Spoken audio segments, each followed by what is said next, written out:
Hey everyone, this is Peg for Life, and this review is for a huge box that does not fit on the screen. Actually, it's for Fans Toys Dibots, or Iron Dibots FT-04 Scoria, or Fans Toys version of their Masterpiece Slag. So this box is enormous, so let's just get right into it.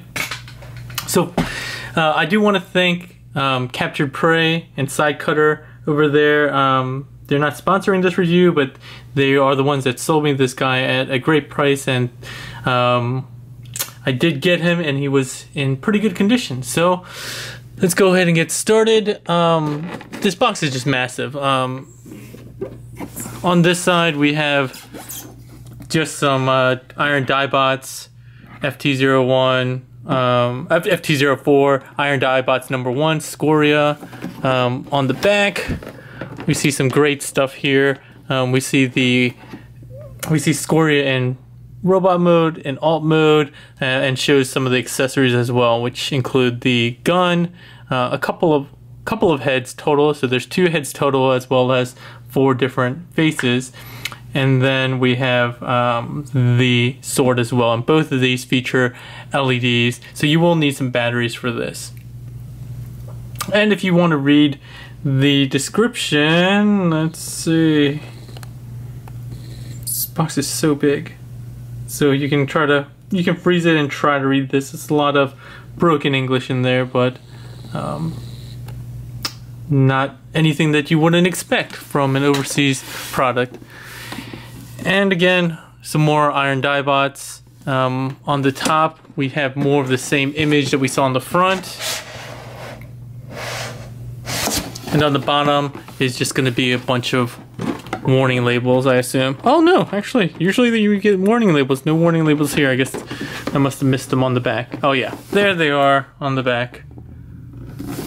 Alright, and the last thing we're going to feature is going back to the front again. This nice image artwork here on the front. A lot bulkier than the actual figure itself, but still quite nice nonetheless. And when we open this up, we get a view of Scoria and his instruction booklet and everything that comes included. On this side we see an artwork of him in alt mode. So let's go ahead and get this guy out of the box. And he is huge. Like, this guy is just really, really big. The box is huge.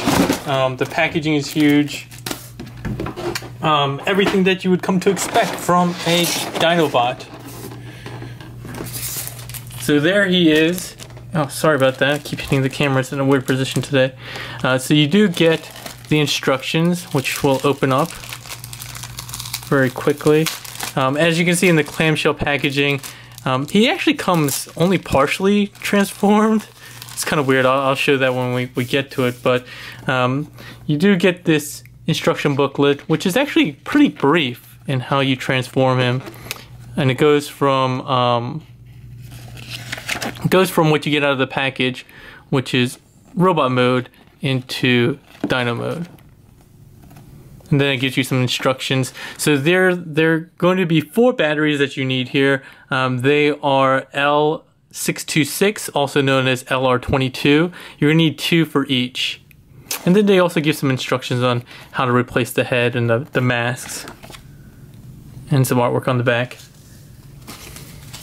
On the bio card, which has become pretty standard, let's zoom in real quick. So you get another image, more of a rendering of Scoria this time. And on the back, we see some more images that we saw before and some stats. Okay, get that out of the way.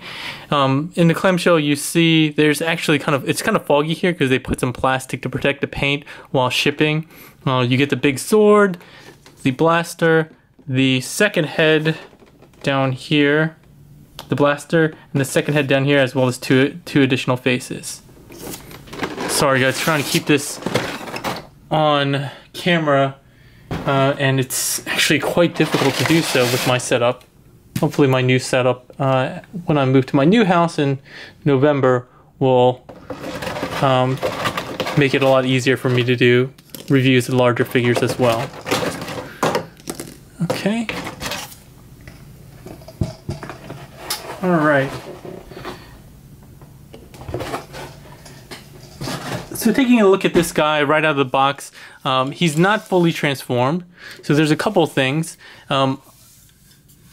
I believe when I got him, he was transformed like this, and I believe the official transformation asks you to actually articulate this down here, so it sits on the backpack. And the other thing it doesn't do is actually this backpack isn't properly transformed, so it actually needs to rotate up and rotate down. So this place, this piece up here collapses in on itself and folds almost flat, and then you peg in the dino tail in here. So the pegs on the scales are, I guess, on the tail actually have slots in the back, the red part of the back that it goes into. Okay, and then you want to straighten out the wings and articulate them up just a little bit, and you'll see that they slide right into place there. So again, on this side, rotate it out and then articulate it up, and that way they're not going straight out, they're actually angled up. Okay, and this is supposed to sit back on here or something like that, which I actually don't like that transformation particularly well. All right, and the last thing is they don't have the fist out, and that's an interesting choice. So you just go out, come from the bottom, open that up, rotate the fist out, close it back up, and hopefully I can do the same on this side. For me, this panel is always a little tight. There we go. And now we have them properly transformed into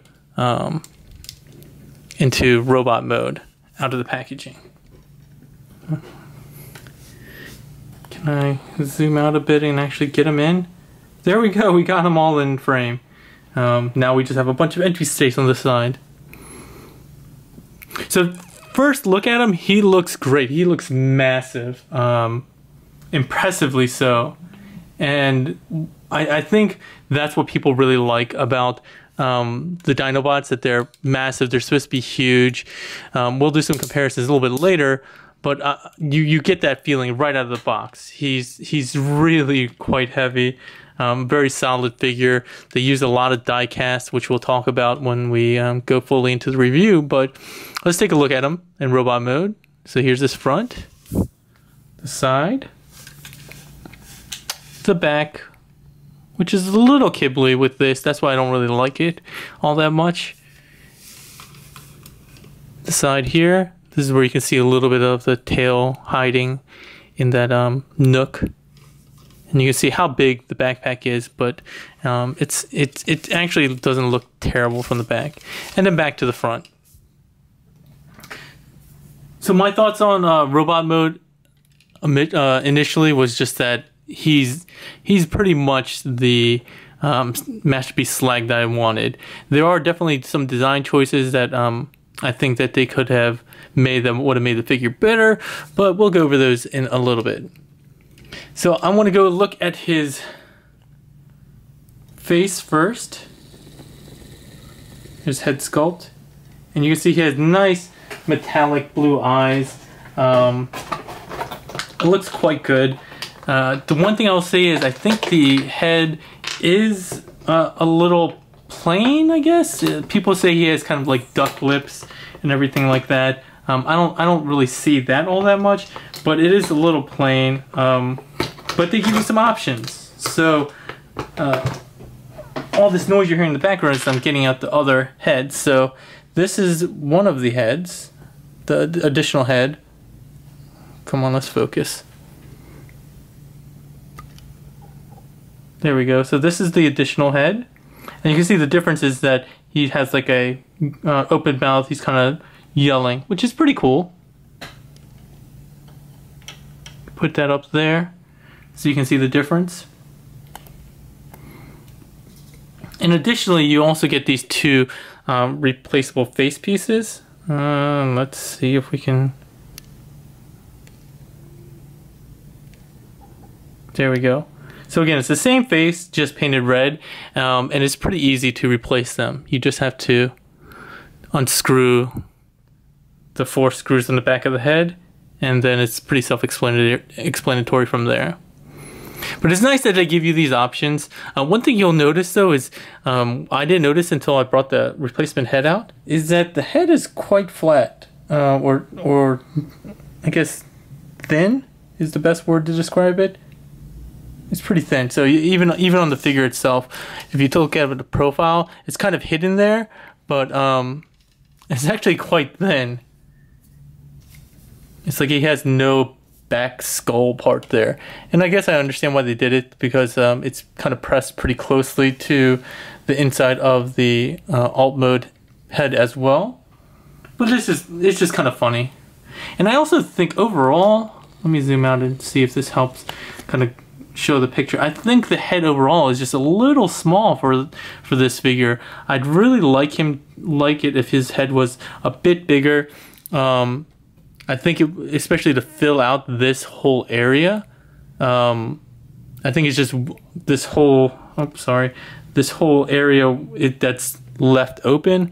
I think it's kind of a mismatch, and it doesn't really look like he does in the cartoon or the original toy. And I think they had the space to have made it a bit bigger. So I mean, the chest here is quite large, and they could have accommodated a much bigger head. So those are my kind of complaints with the head. The blue is pretty good. No color changing function like Grimlock, so that's a little unfortunate that you can't switch between them. Some people like the second head so that they can paint it black to have more of a accurate. I think the comic and the toys typically have a black face, black head. Okay. As far as my other complaints on this guy, the shoulders. So this is a common area of quality control issues that Fans Toys has responded to very quickly and sent out replacement shoulders. I need to get mine from Captured Prey side cutter, but as you can see, there's nothing even in this one, and this one just flops down. This one's a little bit better, but once it gets down to the bottom area, it gets a little loose as well. But side cutter at Captured Prey is sending me some replacement shoulder pieces to replace this, and those are supposed to really help, which is great. As far as articulation, you do have this friction shoulder that can go all the way around if these wings don't get in the way. They are ratcheted here, going outwards, which is nice, and those are nice and stiff. He does have an upper bicep swivel, which is nice and tight. And the overall figure, aside from the shoulders, is really nice and tight. The elbows bend 90 degrees, or a little bit more than 90 degrees. The fists are really great. Let's zoom in a bit. The fists are really great, or the hands. They do swivel. They're on a post. They do have some articulation here for transformation purposes. But the really nice thing is that if you own Quakewave, these are essentially very similar hands and fingers to Quakewave, but with even more articulation. So they're very nicely, tightly pinned in. Each finger is articulated at 2 points, so at the joint that meets the hand, as well as the finger joint. So that's really quite nice. You get a lot of options there. They're not ball jointed like some of the third-party hands that allow you to spread the fingers out like this, but it's still probably some of the best hands in the business. There is some articulation here on the toes, and that's to help hold the sword. So the sword has these pieces here that really keep the figure from being able to hold the sword while keeping the hand completely straight. So this post goes into this, or this tab goes into this section here, and like I said, it just runs into interference. with the forearm, which is a shame. I don't know why I can't get this tabbed in right now. There we go. Oh, and you can wrap the fingers around it to support it. I don't know why I can't get it tabbed in right now. But yeah, that's how it works, and it gives you a little bit of extra space. Some people really hate that. I'm a little indifferent to it. I don't think it really matters all that much for me, honestly. And you typically don't hold a sword like kind of straight up and down anyway. You usually want to point it. In any case, that's way too much about the sword and hands. There is waist articulation, but it is restricted by the backpack. So as you can see here, it is somewhat restricted. So you really don't get that much articulation, which really is a shame. You can pull the backpack out and get more if you'd like, but then this kind of flops down. So you can turn it all the way around. It's just that there's some obstructions. So just keep that in mind when you're posing him. Going down to the leg, nice friction legs here, but then the hips are also ratcheted. And people complain about this as well. This is probably like the second biggest complaint people have, is that the hips fall down. I mean, yeah, they definitely should stay up, but I really haven't found it a problem when posing him. I mean, these are supposed to be straight out for most poses anyway. So I don't really have a lot of complaints about that, to be perfectly frank. I'm not gonna pose him kicking out like that or anything. I guess having the option would be nice, I guess. But I don't think Fans Toys has said that's not a problem. I mean, it's kind of like by design, and there just wasn't enough room to get the joints that people wanted in there in this small area. And I don't know whether that's true or not. I'm not an engineer. So anyway, upper thigh swivel, nice knee bend, 90 degrees. The toes have some articulation, not a lot. Again, it's only inwards, not outwards, but you get some. And it's the entire foot, which is nice, and not just the toe. So you do get some posability. You can get some wide stances, and he's good. Not that I would ever pose my Scoria like that, my slag like that. That would look kind of silly. But that's it for articulation overall. I kind of skipped over the head, but the head is on a ball joint. It's the movement to the side is restricted by the Dino mouth. But he can look up a little bit, not a lot. Again, gets restricted, and then he can look a tiny bit down, not a lot, honestly. So that's a bit of a shame. But overall, I really like him in alt mode. So give me 1 second, and I'll bring in some comparisons. Well, actually, let's look at his weapons real quick. So his sword, not his gun, compared to Grimlock, Masterpiece Grimlock sword. Pretty similar in the red chrome that they use. Obviously you can see this is way bigger. It does take some design cues, but this one's more curved than the jagged one that Grimlock is known for. A lot larger handle, and again, it does have tabs on both sides that have corresponding slots in the hands. To install the batteries, you just unscrew these 3 small Phillips head screwdrivers, and then just take it apart, and just be careful. The parts are loose in there, and just you install 2 of those LR66 batteries in there. And what that allows you to do is press this button on the bottom, and booyah! Nice flame look. On camera, it's actually coming out a little bit more orange. It's very, very red in person, but I actually like how it's looking in the camera more, because it has this orange and turns red here. I wish I could kind of duplicate that in real life. But quite nice. The blaster is the other area that I have problems with. I put batteries in here, as you can see in here, you just flip this up and install the batteries. And mine isn't working. So what's supposed to happen is you're supposed to push this button on the bottom, and it's supposed to flash, not continuously stay on, but actually flash on and off continually.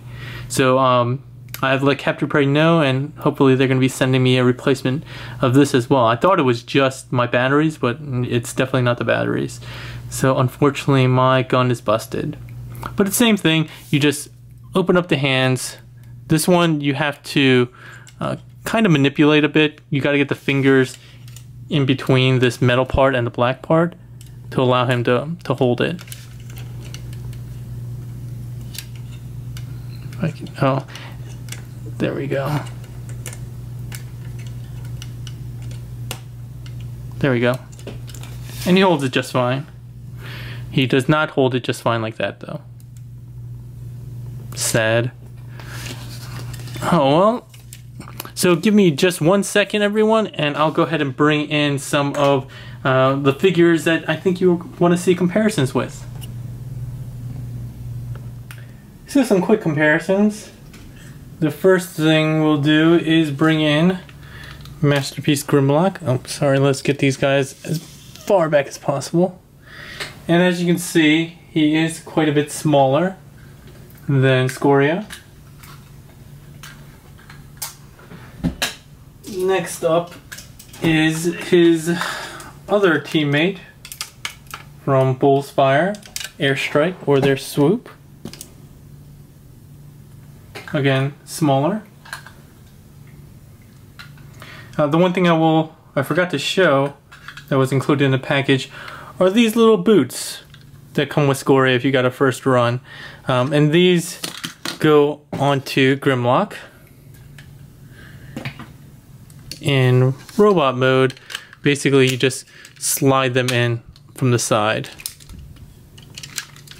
And these are designed really just to get him a bit taller so he measures up much more similarly to Scoria in terms of height. So even with that, Grimlock is, at least from what I can see, a tiny bit smaller. Obviously it makes his feet bigger and his proportions are a little bit off, but it's a stopgap solution if you don't want to buy a new Grimlock, or at least to tide you over until another one gets officially released from any of the third party or Hasbro, which I doubt Hasbro will do.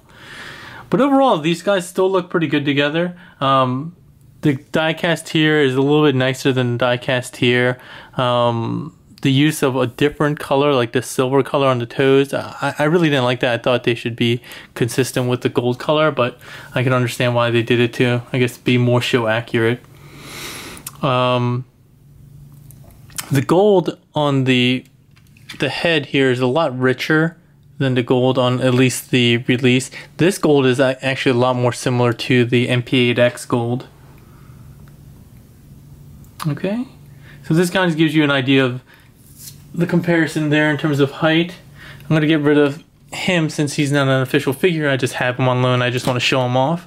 I'll bring in MP10 since he is the real start of the official line. He was designed to be in scale with MP9, but he is supposed to be the official start of the new scale. So both Grimlock with his boots and Scoria are a little bit taller. Maybe a centimeter and a half, but they do scale pretty well together. Alright, getting him out of the way. One last comparison that I want to do just because, well, for two reasons. One, because it was Fantoy's first awesome figure, which everyone loves. And the second reason is because Shockwave is a well-known nemesis of the Dinobots and has bested them on occasion. So it's nice to see their first figure and their second figure next to each other, and again they scale quite well. Looking at the scale right now though, I find it hard to believe that Shockwave could ever best 5 of these guys. Well, let's bring in swoop just to hit that home. Yeah, like these three guys against that one guy. I don't know. I just don't see it happening. Alright, let's get these out of the way and we'll go into transformation.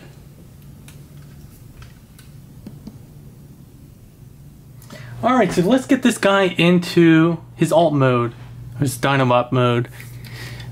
So the first thing that you're probably going to want to do is kind of deal with the easy parts. Again, I always deal with the easy parts first. Fold in the thumb down and fold in the fist and fingers so they're positioned like so. Go ahead and open the tab on the bottom of the forearm, rotate that straight in, close it up. Same thing on the other side. Scooch up a bit since this guy's so big. Open it up, get it down, close it up. And while I'm here, before I forget, the arms actually extend out for robot mode. If you just push it in, you'll see it goes in ever so slightly, only like a few millimeters at most. And that gets the leg for it like shortened up just a bit. And it's actually needed. If you didn't do that, it looks kind of funny. He looks a little too tall in the front in Dinobot mode. So to get rid of the head, you open this up. So there's two panels here actually. So you have this first chrome panel and then you have a black panel here. So you open both of those up, rotate his head straight in, close the black one, leave this one down. You're gonna need this. And before we finish off with the head, you actually have to reach in here, pull out the dino head, and it's on, it's kind of hard to see. Let me see if we can zoom in on it. So right here, there's a double hinge that the head needs to come up and out on to get the jaw situated correctly. And that's how it should look. Okay? So we're like that, sorry. I don't know if that was on camera or not. All right, let's zoom back out so I don't mess anything else up. And now we're gonna deal with some of the back stuff here. To deal with the head crest, you fold these, not fold, but like move the horns in. That allows you to go up on this double hinge and articulate that down. And you're gonna wanna bring out these panels, these frill panels on the side, on the double hinge here. And they kind of sit next to the head. There's like a little indentation that they don't peg into, but they kind of fit into place there. I find that mine doesn't sit perfectly straight, my frill, but it's pretty close. All right, with the backpack, first thing you're gonna do is bring these down. You can unpeg the tail, bring that out, like so. And while we have the tail, you can extend the tail a bit. If you press the top, there's two buttons, black pieces. Just press the top button and pull down, and you'll get 2 extra sections. Okay, now we can go ahead and deal with the wings. Just lift up the arms, fold them in, and then these round pegs on the inside of both of the wings peg into place into these corresponding sections here. And they just peg in quite securely. Alright, so we're done with the upper body for the most part aside from this, which you can't really deal with now. I guess you can accordion this out for now, but that's all you can do until you get the bottom situated. So I'm going to zoom out just a little bit more. So for the bottom, it's very similar to Masterpiece Grimlock. So if you rotate at the thigh, you can open up the back and open up the front. And this is where they did some really nice engineering. I really love this. So how they filled this area in is with the alt mode foot. So you don't have the alt mode foot on the outside, although you can. So I'll show that really quick. You just rotate this piece. This entire leg section rotates on a hinge that goes all the way out, is on a ball joint. So if you wanted to get a kind of a G1 look to it with the Dino mode legs on the outside, you can do that. You can even go ahead and extend these leg pieces out to give it more of a G1 look if you want. And you can position it however you want, but that's how you bring the foot out. Alright, so going back here, before you finish off, you want to push this heel up. Well, not even a heel, it's like a middle foot section of the foot. And that will allow you to kind of finish off the transformation. So to do that, rotate the foot all the way back. So you're looking at the back of the leg. Extend this straight up and then pull the hip piece down. So again, very much like Grimlock. The only difference is that you're gonna have to bend the knee just a tiny bit in order to fold it in on itself. Okay, so again on this side, I'm gonna open up the back panel and the front panel and just rotate this all the way out. So you just get the clearance for the toe up here and rotate it out. And I really love that transformation. Again, I've always said in like almost all my videos and my video reviews that I love modern design takes on figures and not just making it look as G1 as possible. And this allows to the Dino mode legs to be hidden, which I really like. Okay, once again, rotate the thigh, rotate it up, and then bring the red hip piece down. Then we can fold that up. And this usually takes a little bit of finagling to get into place. At least on mine. So you just need to finagle it just a little bit, and then there's tab posts on both sides that have corresponding holes on the other side all along the front and back of the leg. Just mine are really pretty tight. So you want to secure that into place, and then we're done there. Lastly, deal with this leg since I took care of it first last time. So these are also on double hinges. Just rotate this down so it's straight, and they pegged both front and back halves pegged together. The downside of this transformation is that you have a hollow bottom of the foot on the back legs, not here.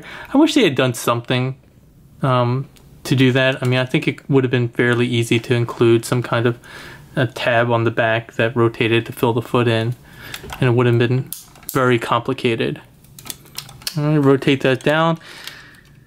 The last piece we're going to deal with is this big back tail section, and this is again another piece of really cool engineering. They designed it so that this kind of all folds down and becomes a cohesive unit with the rest of the figure, and it covers up basically the entire back section. And you just need to make sure everything kind of tabs into place. There's several tabs on both sides that just you just need to make sure you tab into place. And then we have the tail. There's a tab section here that goes in between the knees. And you have to apply, on mine you have to apply a little bit of pressure just to get it over the ridge. There we go. And then we're done. We are in alt mode. And this guy looks awesome, especially, I know a lot of people complained and said this guy looks like a potato. So if you look at him from the side, he is quite long and his head is a little flat. I wish the frill was more, I guess, angled so that it kind of covered up some of the neck piece there. But overall, I think he looks fantastic. I mean, yeah, they could have probably shortened him up a little bit, but he looks fairly accurate to what a real Triceratops should look like. So I'm not really complaining there. Maybe this section could have been a little bit shorter, or the foot could have been pushed back a little bit. But I think those are very minor nitpicks in the overall scheme. Looking at him from behind, at his big dino butt, you get a lot of great articulation with the tail. This is kind of like on double hinges. So you get up and down and left and right. And this one just has the one hinge left and right. Okay. Then from this side, nice detail here, nice detailing of paint. This chrome piece there. There are some, like, what appears to be gold chrome pieces in the back here that also have the translucent pieces, which is a throwback to the original G1 toy. Alright, and back to the front. And his head is pretty massive, and I like it. It's mean. It does have the chromed silver horns as opposed to the toy red ones, but this is the cartoon version. They are coming out with a toy version and a comic book version that mimics the MP8X Masterpiece silver look, which is a comic silver and slate blue that I did a previous review on. But overall, this guy just looks awesome. I love him, especially if you do him at a slight angle to kind of get rid of that I guess potato look. I don't think people should really have much complaints about this guy. This guy is exactly what I would really want from a Masterpiece. I wouldn't complain. If this came from Hasbro, which it takes so many cues from, that it would be, aside from the fact that I think it's made of better parts and it's heftier and solid, more solid than a mass-produced Hasbro, aesthetically I think it looks just like what the Takara Hasbro would do. And that's great. And I'll bring in Grimlock and to do some comparisons. Alright, so just let's go ahead and go through articulation. So his horns do move, and that's to facilitate that frill transformation. But also it gives you some options if you'd like your horns wider, your narrower. The mouth, again, we saw earlier, is articulated on a double hinge. He does have like a little, almost like a blaster, I guess you could think, you would assume that's for his flamethrower. So that's really great. I love that they have that. They included that. They didn't need to, but they did. A flame attachment to that would be awesome. Looking from the front though, you can see some of the hinge up here, but it's really well hidden. It kind of blends into the background. As far as the arms have the same shoulder problems, so until I get replacement pieces, there's not much I can do there. You can still go out quite a bit, and you still have that same elbow action that you can make use of, and again the toe articulation that can go forward, and ankle that allows you to come a little bit down. So as you can see, you can actually kind of almost tippy toe with him. And he does have the bicep swivel. On the back, he does have another quote-unquote bicep, or I guess thigh swivel here. He does have a little bit, like one ratchet forward on the knee, and a little bit on the back. So not a whole lot, definitely not as much as the front. He doesn't have toe articulation on the back leg though, which is a little unfortunate. Oh. Alright, so we showed the tail off already. And that's really it. The legs on the back are on massive ball joints, very similar to the shoulders slash leg, all my legs that Grimlock has on the Masterpiece figure. So overall, I love this guy. I mean, my Dinobots are going to spend most of their time in Dino mode, because I always think of them as their default mode, and I think of their robot mode as their alt mode for the most part. So I really like this guy. Can't say really anything bad about him, other than if you really hate this elongated one, this elongated view. And I really don't hate it. I don't think it's terrible. He does have nice blue eyes. They are painted to try to match the blue from Masterpiece Grimlock. And again, no color changing feature, so you can't get red eyes on him. Okay, so let's put them off here, and if you guys give me a second, I'll bring in some other figures to do some comparisons. Alright everyone, we're back. So to bring in some comparisons, we'll bring in Masterpiece Grimlock, the Hasbro reissue from this year, 2014. And we'll bring in, since I have him on loan from Toy Dojo, we have Bullsfire, Airstrike, their Swoop. So these guys just look awesome. I can't wait to have the entire set. I love Dinobots. I don't know anybody who doesn't love Dinobots, although I'm sure a lot of people are kind of sick of the fact that there are a bunch of companies doing Dinobots right now. But Masterpiece and Dinobots, when they get together, they gotta be my favorite thing in the world. So Scoria looks fantastic, even though he's, I think he's a little too big to go with Grimlock right now, and even in alt mode. But I'm not gonna really complain. I think he looks quite good in terms of scale. And Bullsfire, he probably actually looks a little too big in alt mode in terms of scale compared to Scoria, but again, you can't have perfect scale both ways, so I'm not gonna complain. All right, let's get these guys out of the way. So Scoria can be lonely.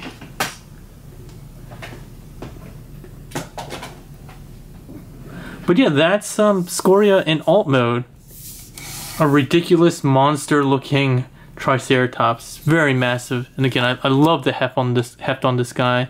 I didn't touch on it earlier, but there is no storage for the weapons. I mean, I always found that kind of silly to have storage on alt mode.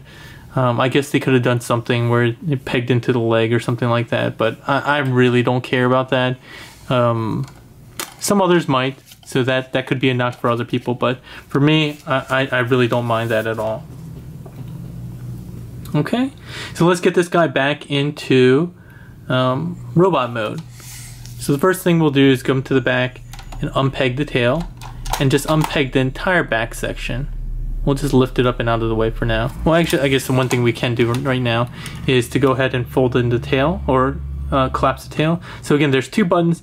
The bottom one here will allow you to peg, slot that in. I kind of wish there was only one button and that it was the same color. If it was, I actually thought it would be this piece here, would be a separate piece that you could push in and it would collapse both ways, but I guess they wanted to keep this very solid because that's what pegs into the red piece in the back. But engineering wise, I would have loved to have seen it be one button. I don't know why they needed to do two. Alright, so then we can deal with the lower body first. We're just gonna kind of jiggle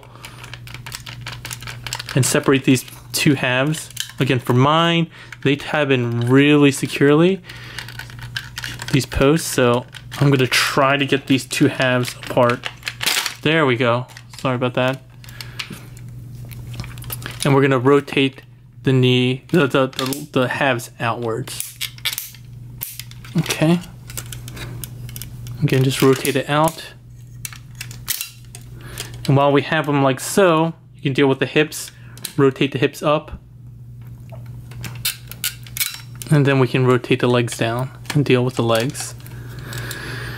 So with the legs, it's just the opposite of what we did before. We're gonna fold the heel down, open up both the front and back, and that's gonna allow us to rotate this in, but you're just gonna wanna split the legs and articulate these down first. And there are actually pegs. Let's see if I can show you from this side. So on the inside of the leg, you can actually see where the pegs go. So there's pegs on the outside of the dino leg that have correspond and that slots. I'm sorry, on the, well, I guess in some cases it's slots and sometimes it's pegs, but basically that allows the two halves to peg into place, and you'll know when you get them into place because there's a slot here and a peg hole there. And to get them in place though, you have to rotate this so that it's sitting kind of straight up and down, like so. Okay, and then all you're going to do is rotate the entire piece in.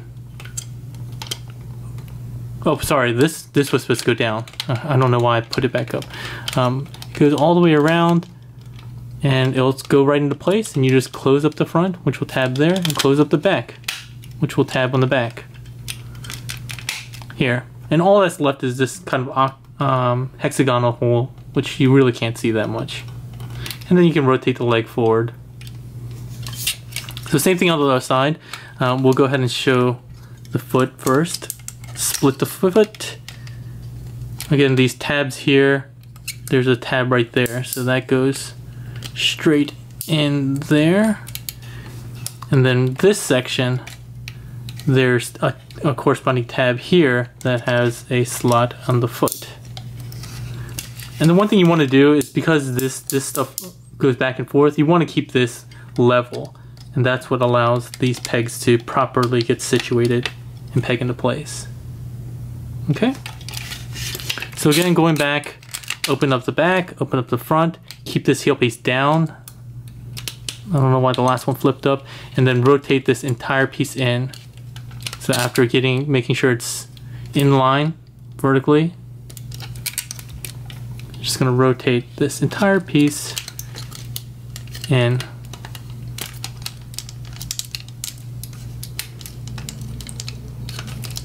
There we go. Close both the front and the back. And just make sure that the foot is facing the right way.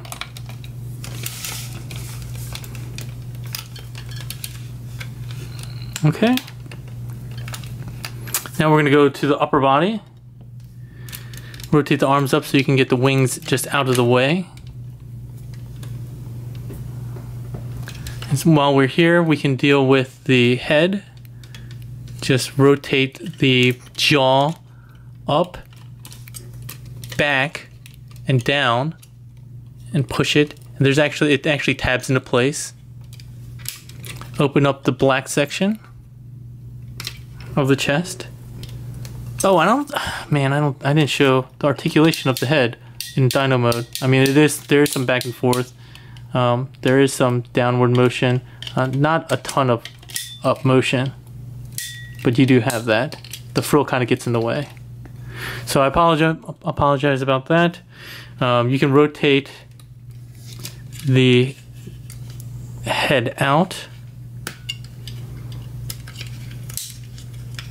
and up, and then close both chest panels. And you can see that they have a nice Autobot section there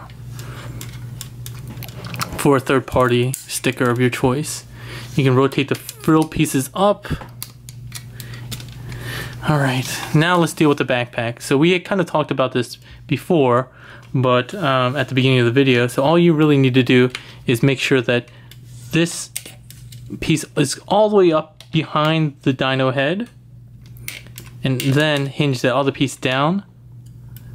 While doing that, in this cavity, you'll see that slot that has the corresponding peg on the tail. I'm just gonna angle that up and in and push that tail into place. Okay? While holding that, you can angle the wings up. And there we have the back. Again, the official transformation says you should deal with the frills, close the horns, use the double hinge to get the frill up and down and kind of cover up that hole. That's the only reason why I would do that, if you want to cover up that hole. I actually think it looks better though if it's just up here. I like that better. It's really up to you. And then last but not least, we're going to go ahead and open up the fists, the forearms, and rotate the fist down. Actually, that's not the last part. I'm lying.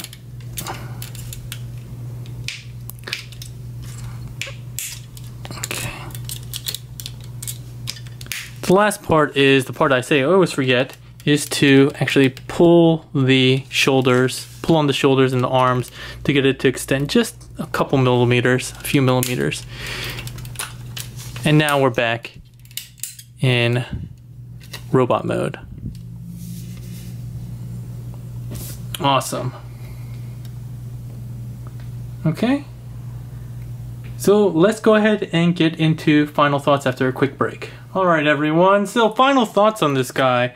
I've said it enough. I think this guy deserves a place in your collection. He's quite awesome. Nitpicks aside, like I said, for me the biggest nitpicks are the head being a little bit smaller than I would like it to be if it was a little bit bigger, and some of the quality issues with the arms and looseness in some of the areas there. I don't really care about the hips, but I think the only other things that I would like is he has a lot more color, I guess, and paint apps on kind of the lower, not even a lot, but more color here through the knees and this knee section here. It'd be nice to have some paint apps up here. I know people actually voted on not having paint apps here. I would have preferred to have paint apps there. Maybe when I install the Autobot logo, that will kind of help out. But a little bit more paint apps are always nice. From the back, you see a lot of nice paint apps, but to have that carried over somewhere in the front would be nice, since most people are probably going to be displaying them from the front. As far as whether I think you should buy him, if you don't own him yet, I got this guy pretty late because of the way I ordered him and bundled him with my other pre-orders. If you guys haven't gotten him yet, you should definitely pick him up, especially the first run, since you do get the boots for Grimlock here, which also double as a backpack slash shotgun, or I guess missile launchers. You can fold these out, peg it together, peg both halves together, and you can actually extend these if you want. And it sits on Grimlock's back in alt mode. If you want these, you need to have bought the first run or buy them on the secondary market somewhere. But yeah, I think overall he looks really, really good. I think there's a lot of competition with Dinobots. All the ones that are announced and coming out. Fans Toys was really the first to come out with theirs, especially in the Masterpiece scale. And I think they've done a good job. People have always regarded Fans Toys as being really, really, really great, and with due reason, since Quakewave is such a great figure. And I think they followed up with some quality issues aside that they moved on very quickly and tried to resolve. There's not much that I think they could have done better with this figure overall. Some people think that he could be a little bit more, Dinobots could be a little bit bulkier, I guess massive, so he has kind of a thin waist, maybe more of a brute, as you saw kind of in even the artwork on the Fans Toys box itself. But again, that's kind of aesthetically what you want. If you want that, you may be better off going and waiting for the Gigapower guys, because I know that's what they're going for, a much more massive, brute-like design. But yeah, guys, I think you should pick him up. I think he's still retailing for somewhere around between like 180 to 200 bucks or something like that. And I think he's definitely well worth your time. If you're a Masterpiece collector, get him. If you're a Dinobot collector, get him if the scale suits you, whether it's for your Masterpiece or Classics collection. All right. Well, I think that's all for me today. I think that's going to be the end of Dinobot week, which ended up turning out to be 4 reviews in a row of just a bunch of Dinobots. I'm going to go ahead and shoot a couple more videos. As always, if you like what I'm doing, please give a shout out to me through the comments. Like the video, subscribe, and also head over to one of my pages, either my Facebook page or my website, in the links below, and visit those pages and see if there's anything of interest there. Okay? Alright, well everyone, I hope you have a great day.